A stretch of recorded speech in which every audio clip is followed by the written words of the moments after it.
जय माता की प्रिय भक्तों, माता रानी आपके जीवन में सदैव खुशियों का वास रखे। आपके जीवन में कभी कोई कष्ट न आए, इसी कामना के साथ में आज का वीडियो शुरू करते हैं। देखिए, नवरात्रि के 5वें दिन स्कंद माता की पूजा की जाती है। स्कंद माता देवी दुर्गा का 5वां अवतार है। स्कंद माता का नाम 2 शब्दों से मिलकर बना है, स्कंद और माता। इसका अर्थ होता है स्कंद की माता। स्कंद का अर्थ कार्तिकेय, जो कि महादेव और पार्वती जी के पुत्र हैं। माता का अर्थ माँ। इस प्रकार स्कंद माता पार्वती जी का ही एक रूप है। तो आज के इस वीडियो में हम जानने वाले हैं और सुनने वाले हैं और रसपान करेंगे माँ स्कंद माता की कथा का। तो स्कंद माता की 4 भुजाएं हैं। माँ एक हाथ में कार्तिकेय को पकड़े हैं, उनके दूसरे व तीसरे हाथ में कमल का पुष्प है और अपने चौथे हाथ से स्कंद माता अपने भक्तों को आशीर्वाद देती हैं। स्कंद माता की सवारी एक शेर है। स्कंद माता विशुद्धि चक्र की अधिष्ठात्री देवी हैं। विशुद्धि चक्र हमारे गले के उभरे हुए भाग के ठीक नीचे स्थित होता है। माँ स्कंद माता की सच्चे मन से पूजा करने से विशुद्धि चक्र जागृत हो जाता है, जिससे वरी की सिद्धि प्राप्त होती है। माँ स्कंद माता का वाहन मयूर भी है, इसलिए उन्हें मयूर वाहन के नाम से भी जाना जाता है। उनका वर्ण यानी त्वचा का रंग शुभ्र है। माता हमेशा कमल पर विराजती हैं, इसलिए वह पद्मासना देवी के रूप में भी मानी जाती हैं और पूजी जाती हैं। माँ स्कंद माता का मन पूर्ण रूप से लौकिक और सांसारिक संबंधों से दूर रहता है। स्कंद माता का पूजन करने वाले व्यक्ति और जीव मुख्यतः सांसारिक बंधनों में रहकर भी उनसे मुक्त होते हैं। माँ दुर्गा के स्कंद माता अवतार की ऐसी मान्यता है कि माता सती द्वारा अपने देह त्यागने के बाद में भगवान शिव ने खुद को सजा देने के लिए स्वयं को सांसारिक बंधनों से दूर कर लिया था और एक तपस्वी के रूप में पहाड़ों के बीच कड़ी सर्दी में तपस्या करने चले गए थे। इसी दौरान तारकासुर और सुप्रपद्म नाम के 2 राक्षसों ने देवताओं पर हमला कर दिया। उस वक्त देवताओं की मदद करने के लिए कोई नहीं था। तारकासुर और सुरपद्मन नाम के दोनों राक्षसों को ब्रह्मा जी द्वारा यह वरदान प्राप्त था कि उन्हें मारने के लिए शिवजी की संतान को ही आना होगा। उन राक्षसों ने चारों ओर कलह का माहौल बनाया हुआ था और अपने आसपास हर किसी को परेशान करके रखा था। इन दोनों राक्षसों के अत्याचारों को देख देवतागण भी चिंतित थे। अब सभी देवतागण भगवान शिव के पास गए और उन्हें अपना दुखड़ा कह सुनाया, परंतु विष्णु जी ने उनकी कोई मदद नहीं की। विष्णु जी से मदद न मिलने पर देवताओं ने नारद जी के पास जाने का सोचा। उन्होंने नारद जी से कहा, यदि वह माता पार्वती से भगवान शिव को पति के रूप में पाने के लिए तपस्या करने को कहेंगे, तब शायद भगवान शिव उनसे शादी कर लें और उनके मिलन से महादेव की संतान का जन्म हो, जो उन राक्षसों का वध कर सके। इसलिए नारद जी के कहे अनुसार माता पार्वती ने भगवान शिव को पति के रूप में पाने के लिए घोर तपस्या की और उनकी भक्ति से खुश होकर भगवान शिव ने उनसे विवाह करने का निर्णय किया। विवाह के पश्चात माता पार्वती और भगवान शिव की ऊर्जा से एक बीज का जन्म हुआ। बीज के अत्यधिक गर्म होने के कारण उसे अग्निदेव को सरवाना नदी में सुरक्षित रखने के लिए सौंपा गया। अग्निदेव भी उसकी गर्मी सहन नहीं कर पाए, इसलिए उन्होंने उस बीज को गंगा को सौंप दिया, जो आखिर में सरवाना झील में ले गई, जहाँ माता पार्वती पहले से ही पानी के रूप में मौजूद थी। उस बीज को धारण करते ही वह गर्भवती हो गई और कुछ समय पश्चात कार्तिकेय ने अपने 6 मुखों के साथ जन्म लिया। कार्तिकेय के जन्म के बाद उन्हें तारकासुर और सुरपद्मन का विनाश करने के लिए तैयार किया गया। सभी देवताओं ने मिलकर उन्हें अलग अलग तरीके का ज्ञान दिया और राक्षसों से लड़ने के लिए उन्हें महत्वपूर्ण शस्त्र भी दिए गए। आखिर में कार्तिकेय ने सभी राक्षसों का वध कर दिया। इस कारण माँ दुर्गा को स्कंद माता यानी कार्तिकेय की माता के रूप में जाना जाता है। अब मैं आप लोगों को स्कंद माता के 5वें नवरात्रे अर्थात माता रानी के 5वें नवरात्रे की एक बहुत ही पावन कथा सुनाने वाली हूँ, जिस कथा के सुनने मात्र से आपके जीवन के सारे कष्ट खत्म होंगे और आपकी मनोकामनाओं की पूर्ति होती है। तो उस कथा को पूर्ण रूप से सुनिएगा, अधूरा मत छोड़िएगा। तो चलिए शुरू करते हैं। माता रानी का नाम लेकर कमेंट बॉक्स में लिख दीजिए जय माता की, और हाँ, वीडियो को लाइक कर दीजिए, चैनल को सब्सक्राइब कर लीजिए। देखिए, एक राजा था जिसका नाम स्पर्श था। वह माँ भगवती का बहुत बड़ा पुजारी था। वह रात दिन माँ दुर्गा की पूजा करता था और माँ ने भी उन्हें राजपाट, धन दौलत, ऐशो आराम के सभी साधन दिए थे। कमी थी तो सिर्फ यह कि उनके घर में कोई संतान नहीं थी। यह गम उन्हें दिन रात सताता था। वो माँ से यही प्रार्थना करते कि माँ, मुझे एक संतान दो ताकि मेरा वंश चले। माँ ने उनकी पुकार सुनी और एक दिन माँ ने आकर राजा को स्वप्न में दर्शन दिए और कहा कि तेरी भक्ति से मैं बहुत प्रसन्न हूँ, और राजा को 2 पुत्रियाँ होने का वरदान दिया। कुछ समय के बाद में राजा के घर में एक कन्या ने जन्म लिया। राजा ने अपने राज दरबारियों को बुलाया, पंडितों और ज्योतिषियों को बुलाया और बच्ची की जन्म कुंडली तैयार करने का हुक्म दिया। पंडितों और ज्योतिषियों ने उस बच्ची की जन्म कुंडली तैयार की और कहा, हे राजन, यह कन्या तो साक्षात देवी है। यह कन्या जहाँ भी कदम रखेगी वहाँ खुशियाँ ही खुशियाँ होंगी। यह कन्या भी माँ भगवती की पुजारिन होगी। उस कन्या का नाम तारा रखा गया। थोड़े समय बाद राजा के घर वरदान के अनुसार एक और कन्या ने जन्म लिया। मंगलवार का दिन था। पंडितों और ज्योतिषियों ने जब कुंडली तैयार की तो उदास हो गए। राजा ने उदासी का कारण पूछा तो कहने लगे, महाराज, यह कन्या आपके लिए शुभ नहीं है। राजा ने उदास होकर ज्योतिषियों से पूछा, मैंने ऐसे कौन से बुरे कर्म किए जो कि इस कन्या ने मेरे घर में जन्म लिया। उस समय ज्योतिषियों ने अपनी ज्योतिष विद्या लगाकर बताया और कहने लगे कि ये दोनों कन्याएं जिन्होंने अपने घर में जन्म लिया है, पिछले जन्म में राजा इंद्र की अप्सराएं थी। इन्होंने सोचा कि हम भी मृत्युलोक में भ्रमण करें तथा देखें कि मृत्युलोक पर लोग किस तरह रहते हैं। दोनों ने मृत्युलोक पर आकर एकादशी का व्रत रखा। बड़ी बहन का नाम तारा था, छोटी बहन का नाम रुकमन। बड़ी बहन तारा ने अपनी छोटी बहन से कहा, रुकमन, आज एकादशी का व्रत है, हम लोगों ने आज भोजन नहीं रखा, तू बाजार जाकर फल ले आ। रुकमन बाजार फल लेने गई। वहाँ उसने मछली के पकोड़े बनते देखा। उसने अपने पैसों के तो पकोड़े खा लिए और तारा के लिए फल लेकर वापस आ गई। फल उसने तारा को दे दिए। तारा ने पूछा, तू अपने लिए फल क्यों नहीं लाई? तो रुकमन ने बताया, उसने मछली के पकोड़े खा लिए।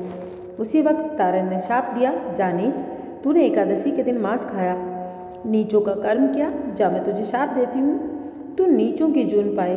छिपकली बनकर सारी उम्र मांस कीड़े मकोड़े खाती रहे। उसी शहर में एक ऋषि गुरु गोरख अपने शिष्यों के साथ रहते थे। उनके शिष्यों में एक चेला बहुत तेज स्वभाव का तथा घमंडी था। एक दिन वो घमंडी शिष्य पानी का कमंडल भरकर खुले स्थान में एकांत में जाकर तपस्या बैठ गया और वो अपनी तपस्या में लीन था। उसी समय उधर से एक प्यासी कपिला गाय आई।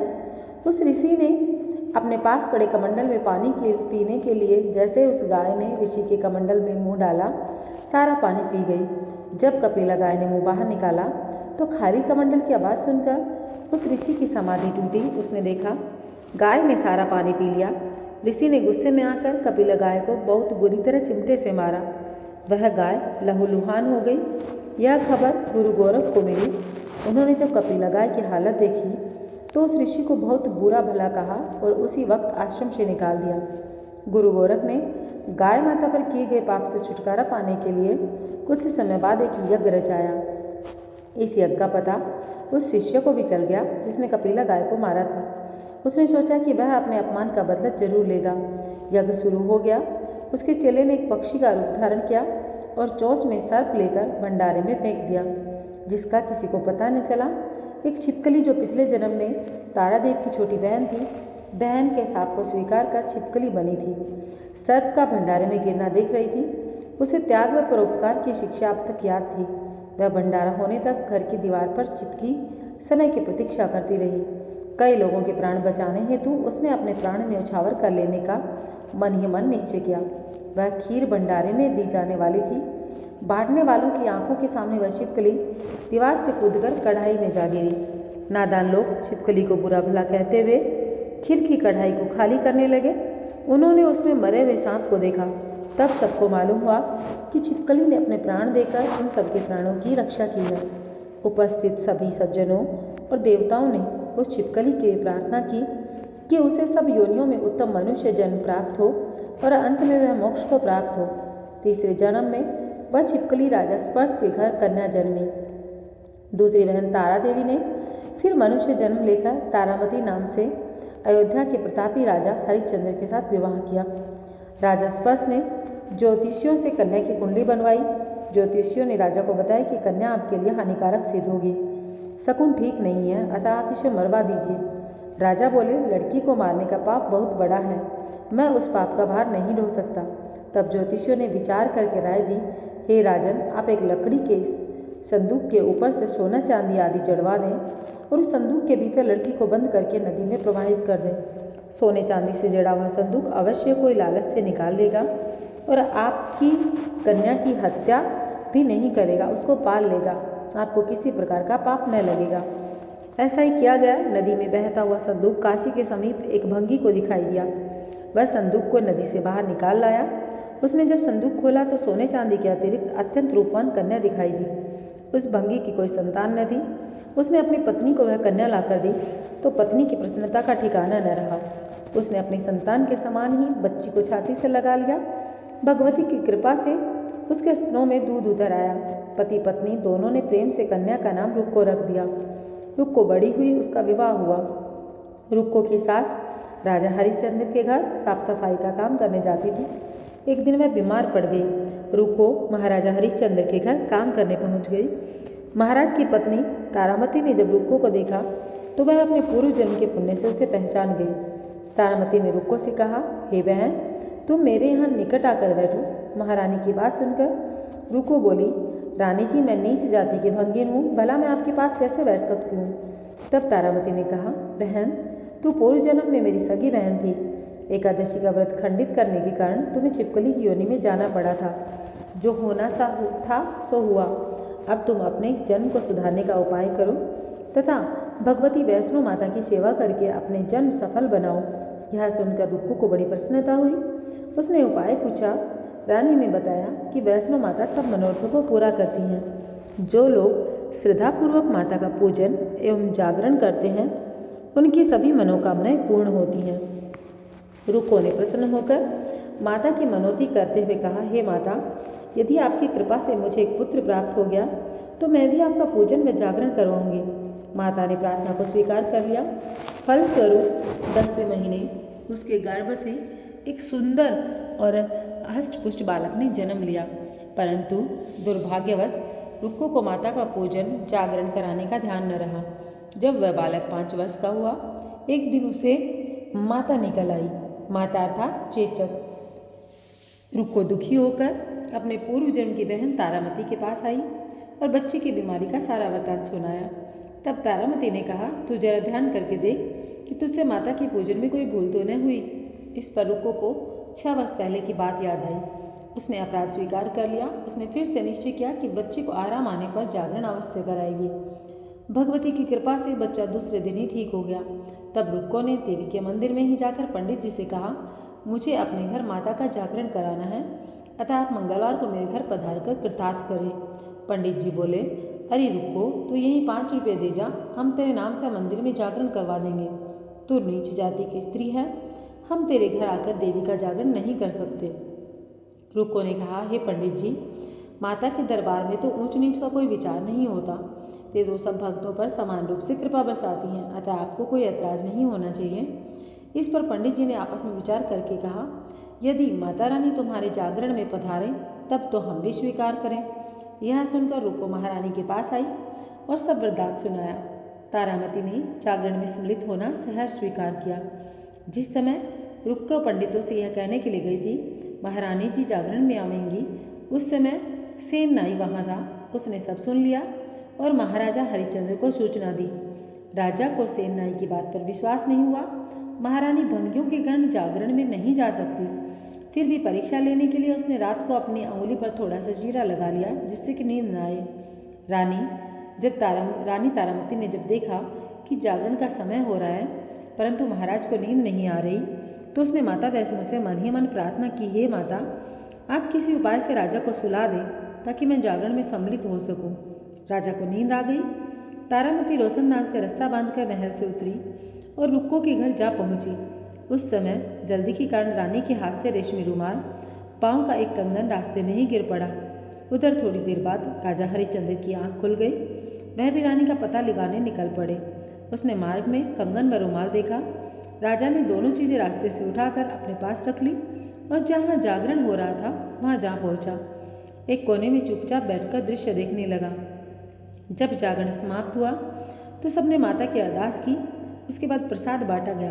रानी तारामती को जब प्रसाद मिला उसने झोली में रख लिया। यह देख लोगों ने पूछा, आपने प्रसाद क्यों नहीं खाया? यदि आप न खाएंगे तो कोई भी प्रसाद नहीं खाएगा। रानी बोली, तुमने प्रसाद दिया वह मैंने महाराज के लिए रख लिया, अब मुझे मेरा प्रसाद दे दो। अब की बार प्रसाद ले तारा ने खा लिया। इसके बाद सब भक्तों ने माँ का प्रसाद खाया। इस प्रकार जागरण समाप्त करके प्रसाद खाने के पश्चात रानी तारामती महल की तरफ चल पड़ी। तब राजा ने आगे बढ़कर रास्ता रोक लिया और कहा, तूने नीचों के घर का प्रसाद खा अपना धर्म भ्रष्ट कर लिया। अब मैं तुझे अपने घर कैसे रखूं? तूने तो कुल की मर्यादा एवं प्रतिष्ठा का भी ध्यान नहीं रखा। जो प्रसाद तू अपनी झोली में मेरे लिए लाई है उसे खिला, मुझे भी अपवित्र करना चाहती है। ऐसा कहते हुए जब राजा ने झोली की ओर देखा तो भगवती की कृपा से प्रसाद के स्थान पर उसमें चंपा, गुलाब, गेंदे के फूल, कच्चे चावल और सुपारियां दिखाई दी। यह चमत्कार देख राजा हरिश्चंद्र आश्चर्यचकित रह गए। राजा हरिश्चंद्र रानी तारा को अपने साथ महल ले आए। वहीं रानी ने ज्वाला मैया की शक्ति से बिना माचिस या चकमक पत्थर की सहायता से राजा को अग्नि प्रज्वलित करके दिखाई, जिसे देखकर राजा को आश्चर्य और बढ़ गया। रानी बोली, प्रत्यक्ष दर्शन पाने के लिए बहुत बड़ा त्याग होना चाहिए। यदि आप अपने पुत्र रोहिताश्व की बलि दें तो आपको दुर्गा देवी के प्रत्यक्ष दर्शन हो जाएंगे। राजा के मन में तो देवी के दर्शन की लगन हो गई थी। राजा ने पुत्र मोह छोड़कर रोहताश का शिव देवी को अर्पण कर दिया और ऐसी सच्ची श्रद्धा एवं विश्वास देखकर देवी दुर्गा सिंह पर सवार होकर उसी समय प्रकट हो गई और राजा हरिश्चंद्र दर्शन करके कृतार्थ हो गए। मरा हुआ पुत्र भी जीवित हो गया। चमत्कार देख राजा हरिश्चंद्र गदगद हो गए। उन्होंने विधिपूर्वक माता का पूजन करके अपराधों की क्षमा मांगी। उसके बाद सुखी रहने का आशीर्वाद दे माता अंतर्ध्यान हो गई। राजा ने तारा रानी की भक्ति की प्रशंसा करते हुए कहा, तारा, तुम्हारे आचरण से अति प्रसन्न हूँ। मेरे धन्य भाग जो तुम मुझे पत्नी रूप में प्राप्त हुई। आयु पर्यंत सुख भोगने के पश्चात राजा हरिश्चंद्र, रानी तारा एवं रुकमन भंगिन तीनों ही मनुष्य योनि से छुटकर देवलोक को प्राप्त हुए। माता के जागरण में तारा रानी की कथा को जो मनुष्य भक्तिपूर्वक पढ़ता या सुनता है उसकी सभी मनोकामनाएं पूर्ण होती हैं एवं सुख समृद्धि बढ़ती है और शत्रुओं का नाश होता है। तो नवरात्र काल में भी हमें तारा रानी की यह कथा अवश्य सुननी चाहिए। तारा रानी की इस कथा के बारे में आप लोगों की क्या राय है? कमेंट बॉक्स में जय माता की लिखकर जरूर बताइएगा। अब 5वें दिन की दूसरी कथा मैं आप लोगों को सुनाती हूँ। पूर्ण श्रद्धा भाव के साथ में सुनिएगा। एक समय की बात है, भगवान शिव भगवती उमा के साथ में प्रेम क्रीड़ा में लीन थे। तभी वहाँ पर भगवान शिव के दर्शन करने के लिए ऋषि मुनि पहुँचे। उन्हें देखकर भगवती उमा लज्जित हो गई। वे वहाँ से उठकर दूसरी ओर बैठ गई। उनका शरीर कांपने लगा। इस बीच ऋषि मुनि उन दोनों के आनंद का समय देखकर विष्णुलोक चले गए। पार्वती जी को लज्जित होते देखकर भगवान शिव ने कहा, तुम इतनी लज्जित क्यों होती हो? आज से कोई भी मनुष्य यदि मोहवश इस वन में पैर रखेगा तो वह स्त्री हो जाएगा। इस तरह भगवान शिव ने उस वन को शाप दे दिया। इसके बाद में उस वन में कोई नहीं जाता था। एक दिन राजा सुधोम्न अपने मंत्रियों सहित उस वन में प्रवेश कर गए। उनको इस वन के शाप के बारे में ज्ञात नहीं था। शाप के अनुसार राजा मंत्रियों समेत स्त्री बन गए। अब लज्जा के कारण वे घर नहीं लौट सके। वन से निकलकर वे बाहर घूमने लगे। स्त्री होने के कारण उनका नाम इला पड़ गया। इला बहुत ही सुंदर थी और उसके साथ कई और स्त्रियां थीं। बुध उन पर मोहित हो गए और इला भी उनको अपना पति स्वीकार करने के लिए राजी हो गए। बुध ने इला के गर्भ से पुरुरवा को उत्पन्न किया। इला वन में चिंतित रहती थी। एक दिन उन्होंने अपने कुल के आचार्य मुनिवर वशिष्ठ जी को याद किया। वशिष्ठ जी ने उनकी पीड़ा समझकर भगवान शिव की आराधना की। वशिष्ठ जी ने अपने प्रिय राजा सुधुम्न को फिर से पुरुष बनाने की विनती की। तब भगवान शिव ने कहा कि वह 1 मास पुरुष और 1 मास स्त्री रहेगा। भगवान शिव की आशीष से इला 1 मास के लिए राजा सुधुम्न हो गई। राजा सुधुम्न अपने राज्य में दोबारा आए। 1 मास जब स्त्री रहते तो महल के अंदर रहते। पुरुष होने पर 1 मास राज्य का शासन देखते। पुत्र पुरुरवा के बड़े होने पर उन्होंने उसे गद्दी पर बैठा दिया और स्वयं वन चले गए। वहाँ पर उन्होंने नारद जी से नवाक्षर मंत्र की दीक्षा ली। उसके बाद वे प्रेम पूर्वक उस मंत्र का जाप करने लगे। उनकी तपस्या से माँ भगवती योगमाया प्रसन्न हुई। वे दिव्यता से पूर्ण पूरे जगत को अलौकिक कर देने वाली थी। दिव्य तेज वाले मुखमंडल को देखकर राजा सुधुम्न यानी इला प्रसन्न हुई और माता की स्तुति आरंभ कर दी। उन्होंने माता को प्रणाम किया, उनसे विनती की कि उन पर आपकी कृपा दृष्टि बनी रहे। माँ भगवती प्रसन्न होकर राजा सुधुम्न को अपने धाम भेज देती हैं और वे माता जगदम्बा की कृपा से उस स्थान के अधिकारी हो गए जहाँ पर जाने के लिए देवता भी ललायित होते हैं। इस प्रकार पुरुष से स्त्री बने राजा सुधुम्न का उद्धार हो गया और जीवन मरण के चक्र से भी छूट गए। तो प्रिय भक्तों, यहाँ पर हमारी यह कथा भी संपन्न होती है। एक बार प्रेम से बोलो जय माता की और कमेंट बॉक्स में लिख दो जय माता की। माता रानी आप सभी के जीवन में सदैव खुशियों का वास रखे, आपके जीवन में कभी कोई कष्ट ना हो। इसी कामना के साथ में मैं आप लोगों से कहना चाहूँगी कि मिलूँगी एक नए वीडियो के साथ में। और हाँ, नवरात्रि के इस काल में रोजाना हमारे चैनल पर श्री दुर्गा सप्तशती की कथाएँ और रोजाना माँ भगवती के आराधना के लिए अनेक अलग अलग कथाएं हम लेकर आते रहते हैं। तो आप लोगों को चैनल को सब्सक्राइब करना है, वीडियो को लाइक करना है, कमेंट बॉक्स में जय माता की अवश्य लिखना है। जय माता की।